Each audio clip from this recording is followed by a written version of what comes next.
پیش کل و کور و نامرد دست درازمان میکنه، ناس و سیگارت میکنه. چشم اتیاق شب میکنه، این کار تاق زن میکنه. همین خیلی اوچم و با هم میگه مردکانه باشن شما یکی جا میشه. اونم نولونه در فصل خزان مینی دیسکتی هرچی خطی میخونم جوای خوندن زوری میکنم اونا. برادران السلام علیکم و رحمت الله و برکاته. من بچه‌ها ایگرانی آمدن همه تینجک امانک نشته کردن. اینا بچه‌ها یک گپ زنه که چی گپ چی کاره چی رفته چی اومده بالا اکران دا ان شاء الله ساعت سلامت میبرن میبیارن تو یکم پرابلم نیست برادر. شما چی رفته چی اومده ساعت روی نکنه یک مینی رفتیم برگشتیم صبح سلامت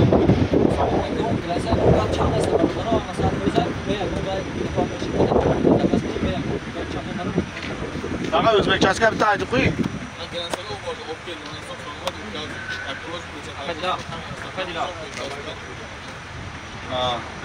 شما چه رفتن اومده؟ سی بفرن ای ماشین افرن خطا نشون دیو که.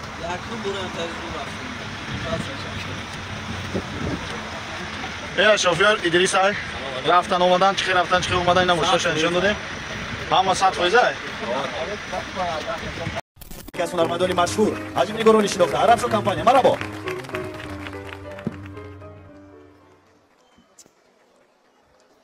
لذتی دنیا زن و دندان بود، به زن و دندان جهان زندان بود.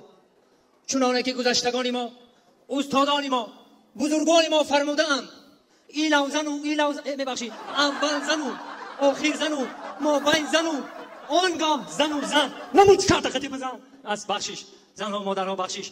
من اونقدر طرح دادن نمیتونم برای زن ها برای که خودم زن ندارم. انا کوشش میکنم که رنگی زن دارو فهمونده بتونم برای شما. میگن که هر چی ما را خور و زور میکنه گردن کجمون میکنه، پیش کل و کور و نامرد دست درازمون میکنه، ناس و سیگارت میکنه. هر چی ما را شرمنده میکنه به آبرو میکنه، در بین دوست و دشمن رکلاممون میکنه، ای زن و فرزندمون جدا کنیاک و عرق میکنه. هر چی ما را بیمار میکنه تیپر کلاسمون میکنه، پشت پنجرمون میکنه، زنده بگورمون میکنه، این کارا نشه و گیره میکنه. هر چی ما رو مرد میکنه مرد و نامرد میکنه، جاش میاد یخشم میکنم، این کار تو زن میکنم. یک از برای زن و مادرو میزنید. شما مادرو مادر جانا شما دیگه شکسته نشین. همین شما هستین، ما مردا هستیم. همین زن مردم اگر نباشه ما مردا عموما وجود نداریم. همین خیلی اوچم و با هم میگه مردکانه باشن شما یکی جا میشه. حقوق زن و مرد برابره. زنکا شما شکرانه کنید که ما مردا نه اینکه عقل و هوش و گوش بلکه تمام عضو بدن من رو با شما هدیه کردگی. سلامت باشیتون. و در آخر یک شعر میزنم، یک شعر که قشلاقی میخونم که در دهه کلام شدم. سلامت باشید. فرصتی مستنفید ببخشید فرصتی مناسب همه شما را خوش آمدید میگم و یک فلکی دشتی برای شما میخونم. نام فلکی من نرکشی ماده پرور. همین غزلی نرکشی ماده پروری من برای شما.